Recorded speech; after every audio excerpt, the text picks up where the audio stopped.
Hello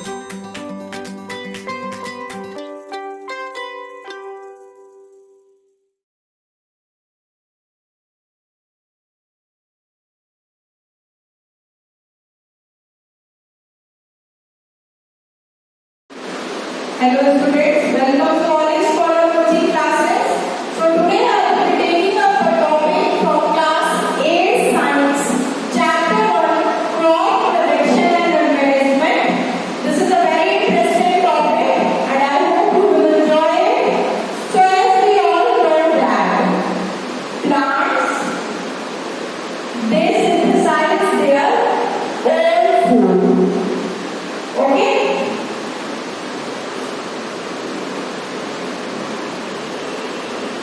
Since the plants are called as, that's why they are called as the producers. Okay? Because they are producing the food. But if we talk about animals or we the human beings,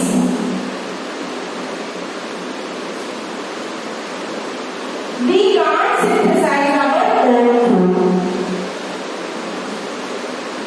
We can't synthesize food. Now the question is that from where these animals are going to get food? From where? Okay? And what is the importance of food?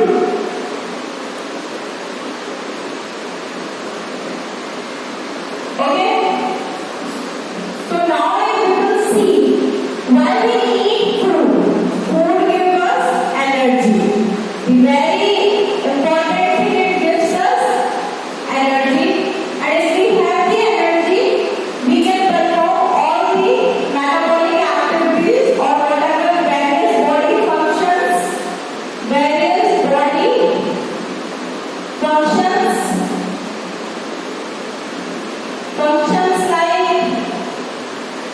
Functions like digestion is there. Okay.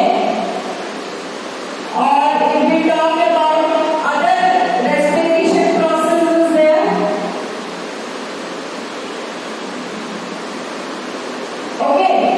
On all the body functions we can talk. Excretion, etc.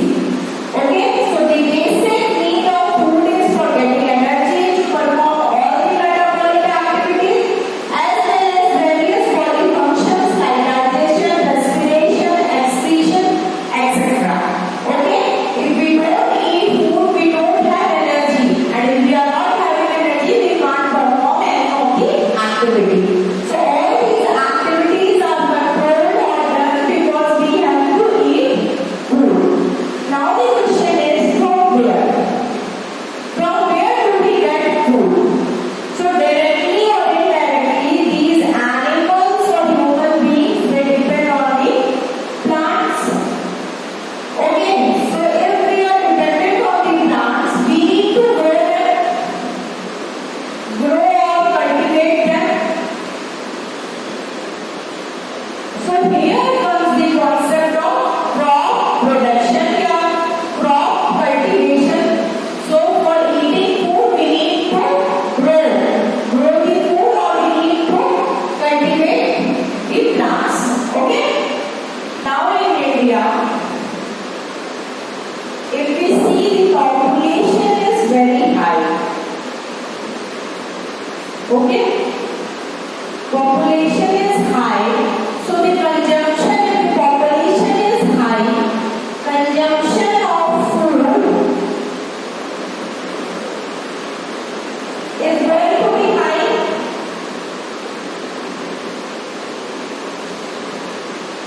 Okay? The consumption of food is going to be high. So what we need a regular production.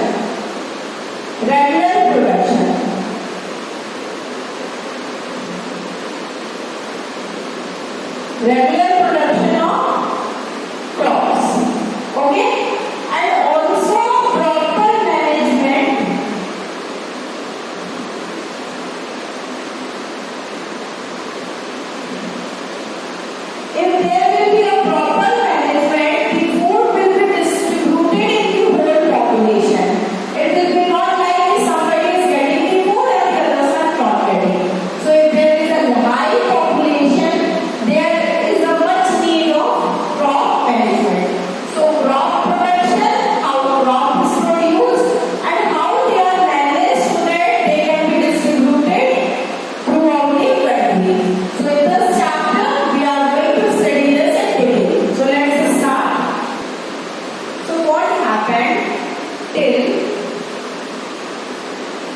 BC is the people were what like they were like nomads. They were roaming here and there. They were nomadic. Okay? They used to roam place to place in search of food and shelter. There was no proper food,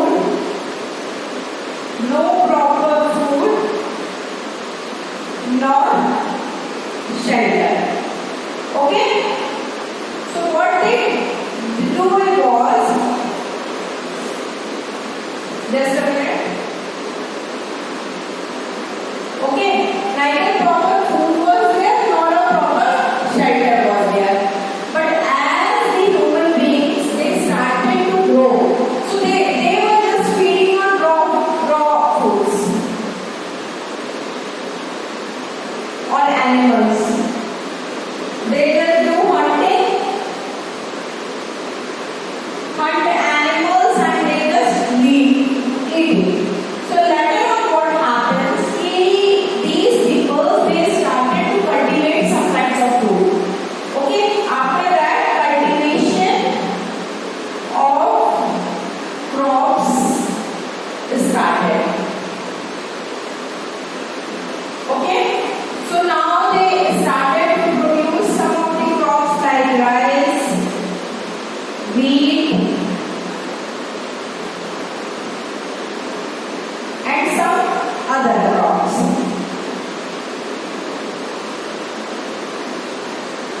Okay, so this was just the you can say the birth of agriculture. There the birth of agriculture came.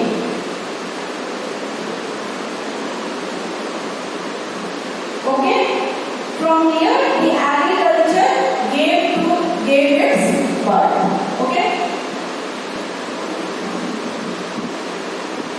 So now the question is, we all need food. How can we get food in large quantity for all the people in the country? Okay, so the question is about food management. The food should be produced in large quantity so that each of us would get it. It should not be in scarcity or it is going to be less. Okay, so first of all we will see what is crop. So when plants of same kind are cultivated at one place on a large scale, it is called crop. Okay, so what is a crop? Crop means the cultivation of one type of plant. For example, suppose wheat is there. So in a field, if all the plants cultivated are wheat on a larger scale, it will be called as wheat crop. Okay, for example, crop of wheat means that all the plants grown in the field are that of wheat. So basically what happens, crops can be classified on the basis of seasons in which they grow. Okay, we all know that India has different types of temperature variation is there in India. Sometimes it is rainy season, sometimes there is summers, sometimes winters, sometimes humidity is large. So different seasons give different kinds of crops. So according to climatic variation in India, the cropping pattern can be divided into two types. One is the kharif crops and the second one is the rabi crops.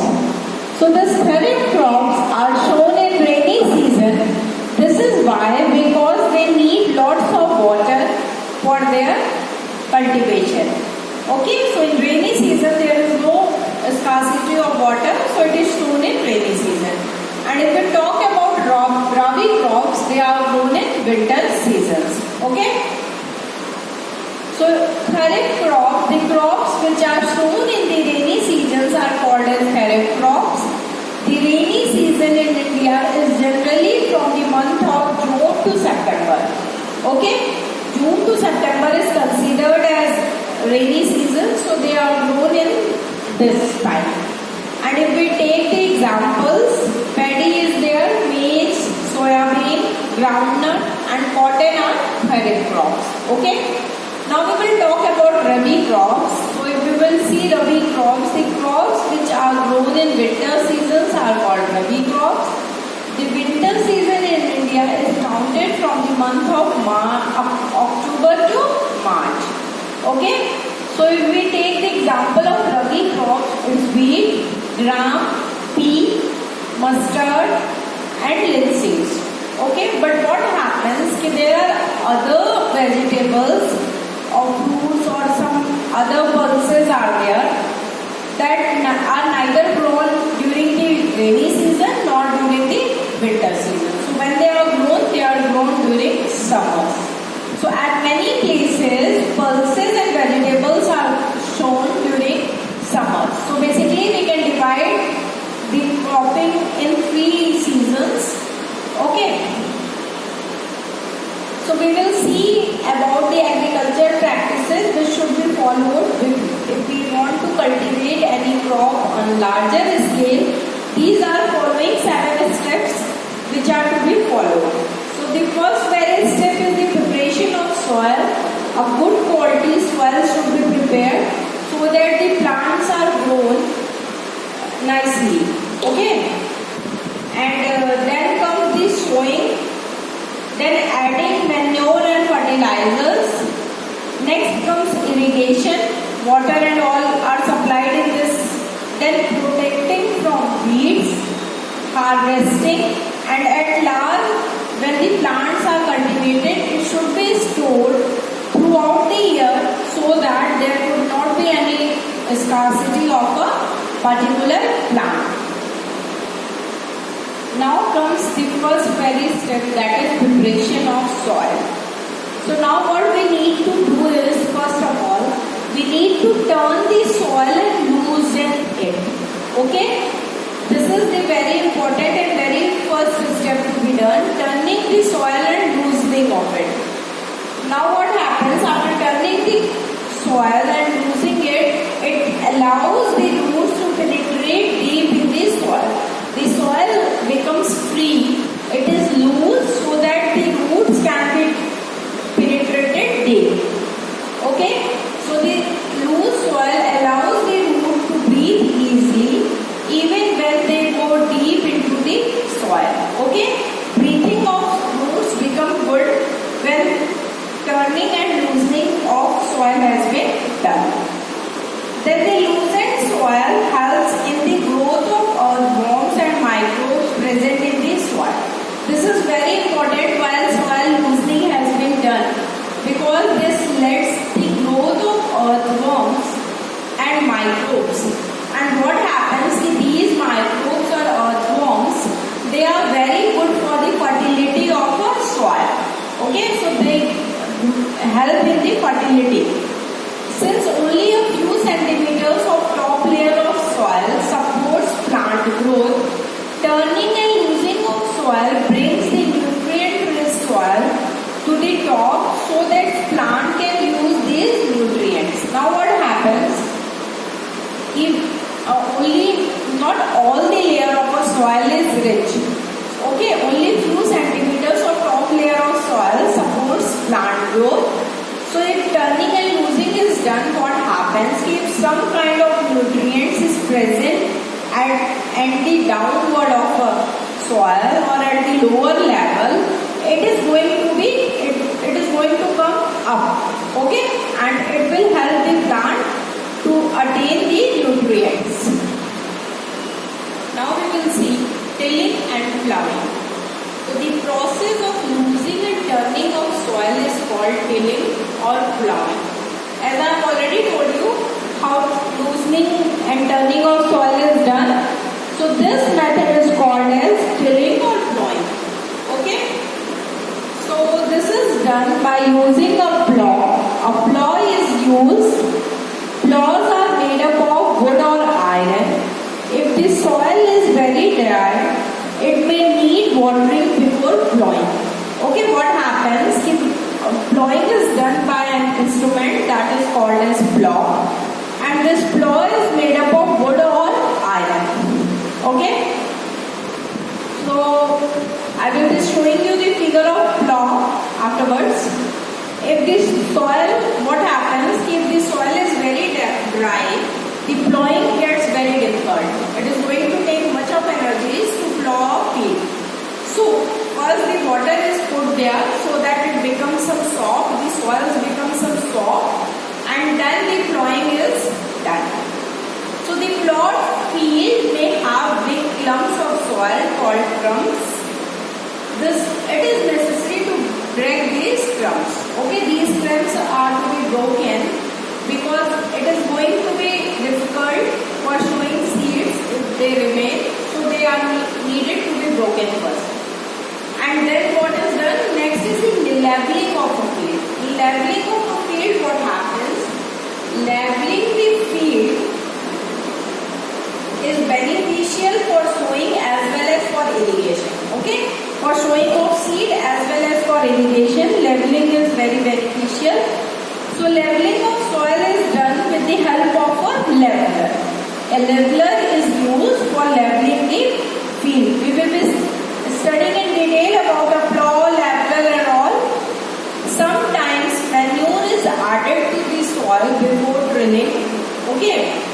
This helps in poor mixing of manure with soil. The soil is moistened before sowing. Okay. So these are the few agricultural implements that are used. Okay. So the first one is a plow, hoe and a cultivator. These three are very important just for tilling and plowing of a field. Okay. So first we will see what is plow. This is being used since ancient time for tilling of a soil, adding fertilizers to the crop, removing the weeds and turning the soil. Okay. So this plow is used from very long time, from ancient time only. This is used for tilling the soil, first the soil is tilled, then fertilizers are added to the crop, and also if some kind of weeds are present, they are removed using a plow, and then again the soil is turned. Okay. This is made up of wood and drawn by a pair of bulls or any other animals like horse and camels. Here in the figure you can see it is a plow. Okay. So these are two animals. Bull is used. In between there is a plow. So one of a person keeps on moving the bulls and the plow rotates all over the field and it does its work. Okay, here the bulls are used. Sometimes in some places camels are used or some other animals are also used. Okay, and this plow share is the part from which plowing is done. So it contains a strong triangular iron strip called the plowshare. Here you can see this is a triangular strip. It is a plowshare.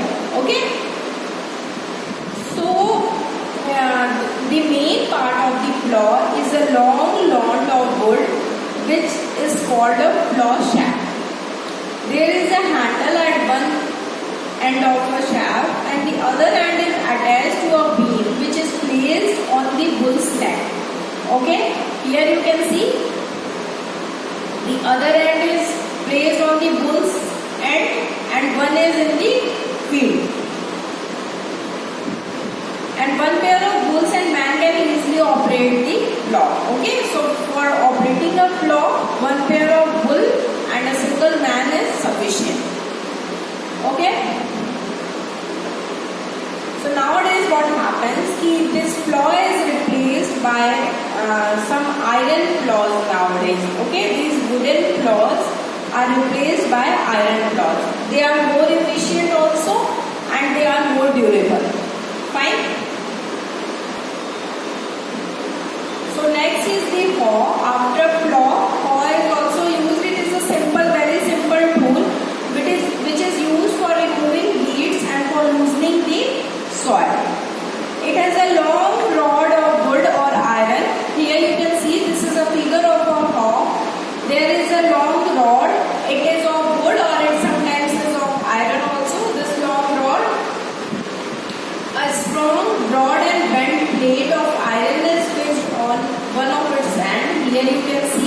A bent plate is there. It is fixed at one end and works like a blade. You can see that this is sharp like a blade. It seems, and this is pulled by the animals. It is a very good practice to use a hoe. Next comes the cultivator. Nowadays, plowing is done by tractor-driven cultivators. Okay, so it is what happens. It is very efficient if we take seed because in plow what happens, animals are just loaded with so many wooden that particular, so they are in much pain. So tractors are nowadays used. You can see here the cultivator is used here in this figure. So the use of cultivator saves labor and time, and cultivator saves time also. It is easy to do it. Okay, and also labor also it saves because it is not that tedious as doing by man or by animals. So after tilling and plowing, the next step is sowing. Sowing is an important part of crop production. Before sowing, good quality, clean and healthy seeds of a good variety are selected. What happens? Before sowing a seed, we need to select a good quality of seed. If the seed is not good, it is not going to produce a high yield, is not will be there. A larger scale production is not there. So the selection of a seed is a very important thing. After selecting a good high yield seed, it is cleaned, okay, cleaned nicely, and then it is shown in a field. Farmers prefer to use seed which give high yield. So what happens? There are different types of seeds. Some are there which costs more but gives less production, and some seeds they cost less but they gives a high production. So farmers mostly prefer the seeds that gives a high yield because it saves their money also, and the production is also at a larger scale.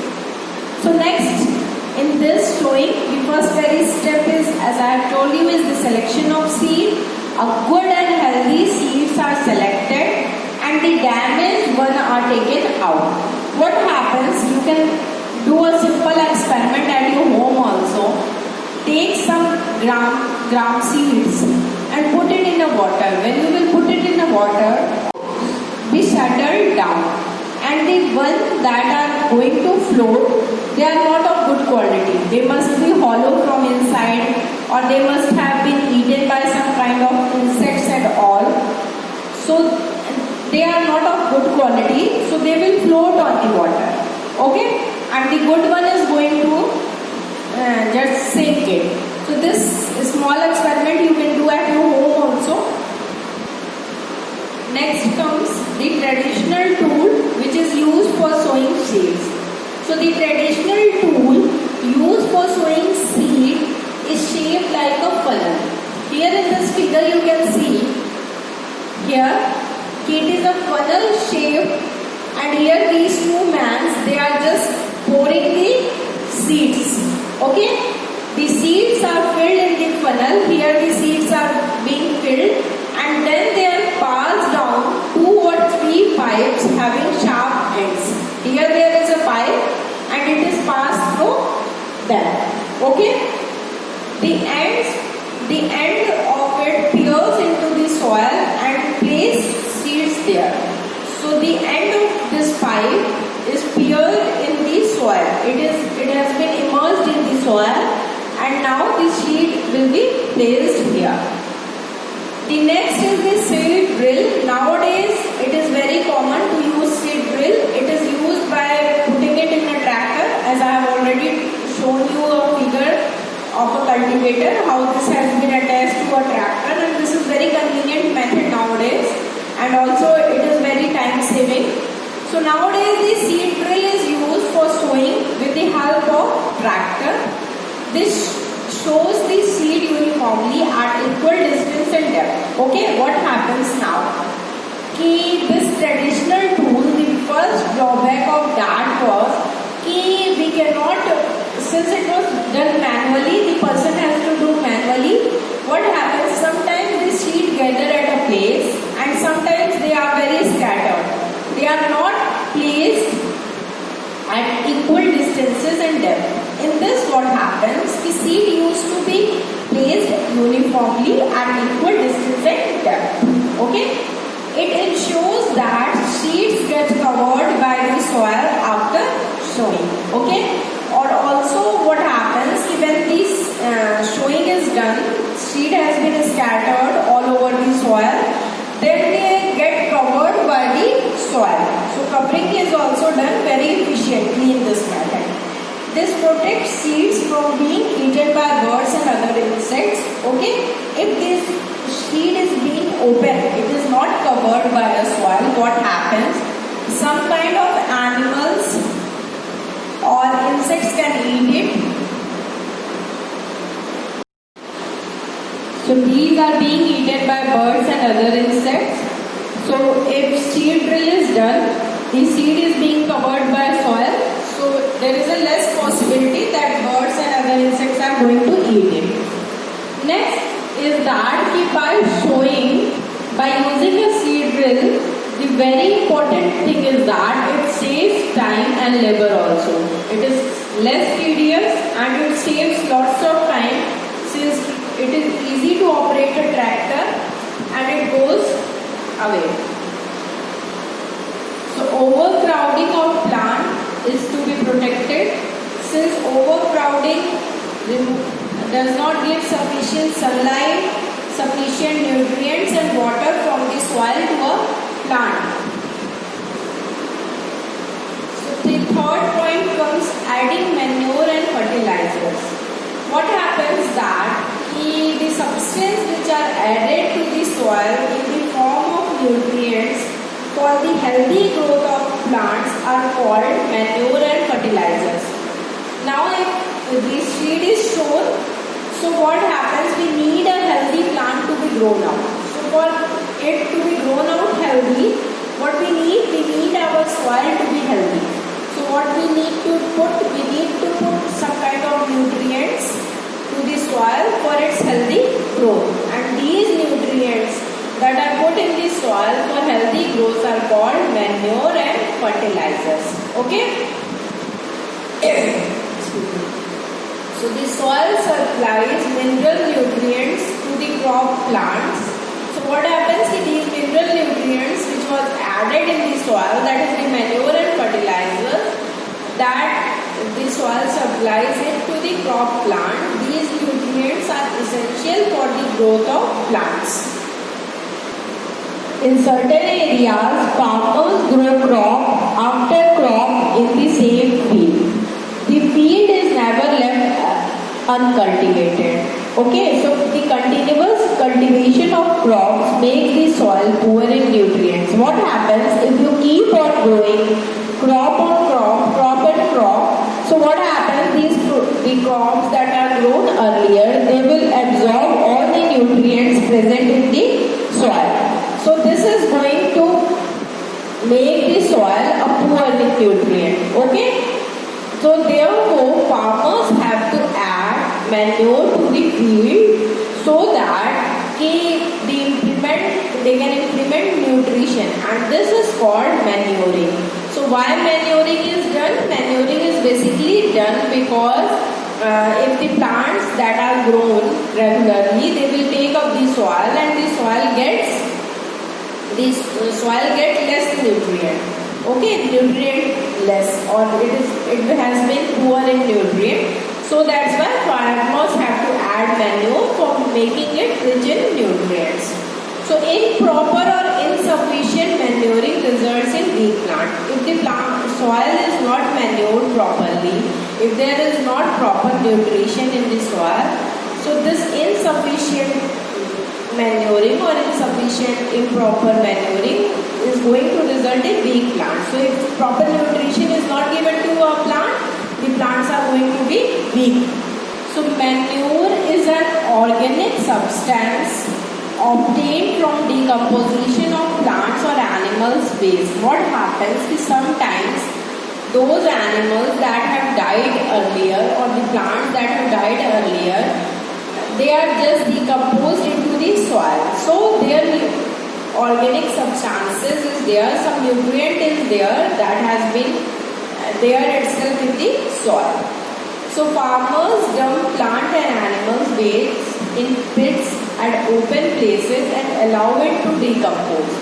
The decomposition is caused by some microorganisms. The decomposed matter is used as organic manure. Okay, so this decomposition of animals or plants, those who have been died, this decomposition matter is used as organic manure.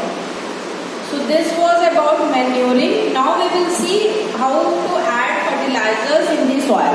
So manure and fertilizer both are very important for soil, just for making the soil nutrient rich. So fertilizers are just chemicals which are rich in particular nutrient. Okay, fertilizers are produced in factories.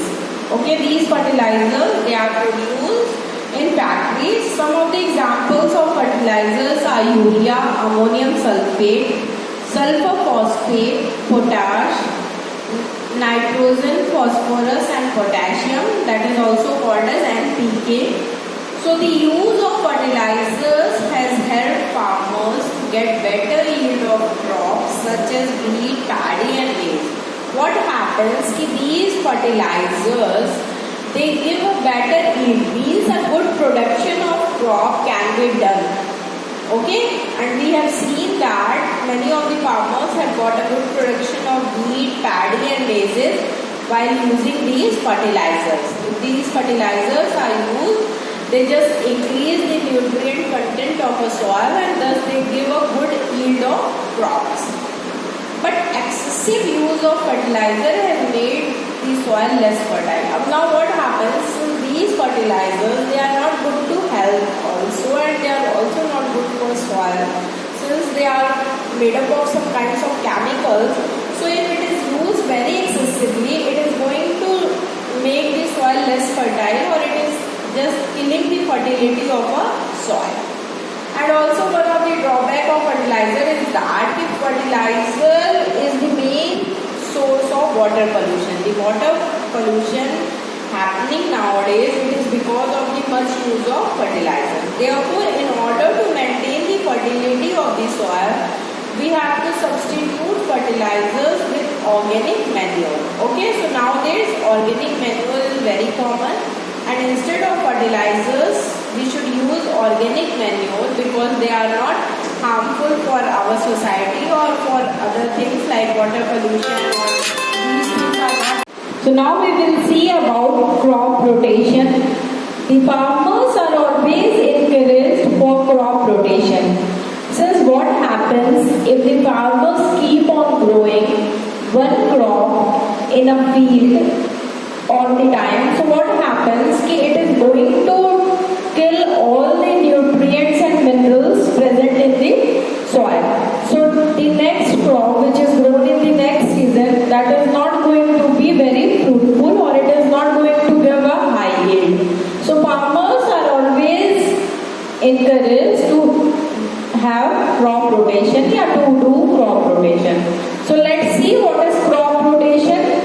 Crop rotation can be done by growing different crops alternatively. Now what does it say is, like if you have grown one plant in one season, one crop in one season, so the other season or next year you can grow another crop. So this crop rotation will be very helpful in high yield of a crop. So earlier farmers in North India used to grow legumes as fodder in one season and wheat in the next season. Okay, so what happens, in one season they grow legumes and in another season they grow wheat.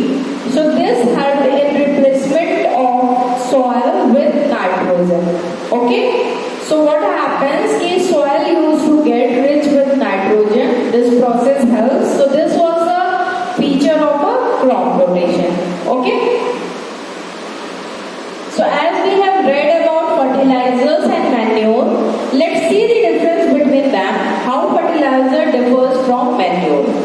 So what happens, fertilizer is man-made inorganic salt. Fertilizer is obtained how? It is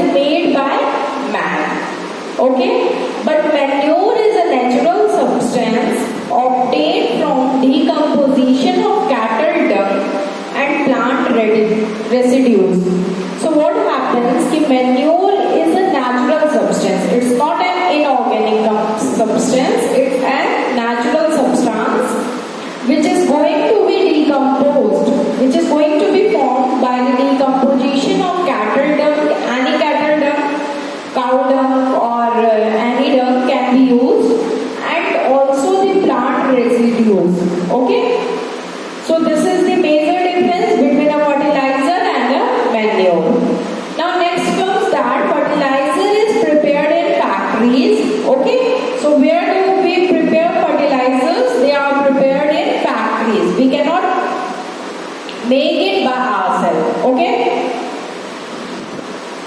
so manures can be prepared in field. What happens in a field, a farmer or somebody can prepare a manure. They can take the soil, they can mix it with cow dung and other plant residues, and the manure can be prepared. But these fertilizers, they are only prepared in factory. We cannot make it. Okay, so fertilizers does not decompose any humus to the soil. Okay, and manure provides a lots of humus to the soil. So basically it is because manure is an organic component and it is formed by the decomposition of either leaves or different kinds of plants. So thus they gives humus to the soil.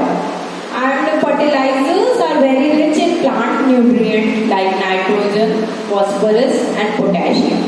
But manure is relatively less rich in plant nutrients. If we compare about the nutrient, then fertilizers are more nutrient as compared to manure. But what happens? These fertilizers are not good and they are not advised to be used since they create pollution also. The major cause of water pollution is because of fertilizers, and also they are not organic. They are inorganic, so they are not good for the nature.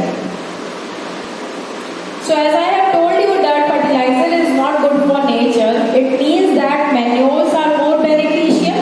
So let's see the advantages of manure, how they are more useful than fertilizers. So the organic manure is considered better than fertilizer. This is because we will see the points. Okay, so manure being organic and fertilizers being inorganic, it is better. Nowadays everybody is recommended to eat everything organic. Okay, they are good for health as well as they keeps us free from pollution. So what happens? These manures enhance the water holding capacity of the soil. What happens? These manures, they help in water holding capacity of the soil. So what happens? These organic manures, they help for the fertilizer, for the soil to be a good soil, increases the nutrient of the soil. Okay, being organic in nature, they are good in nutrient. So what happens? They help soil to retain water in that. So if the soil is able to retain water in that, it means it is going to enhance the water holding capacity of the soil. Okay, and what happens? It makes the soil porous due to exchange of gases becomes easy. Now what happens? If the soils becomes porous, means they have some kinds of holes in between them. Okay, all the soils are so there is a very easy of getting the gases to be exchanged. Okay, when there is some pores in that, in a soil gets some pores, the gases are going to be exchanged in between the soils very easy, and this is also very good and healthy for soil.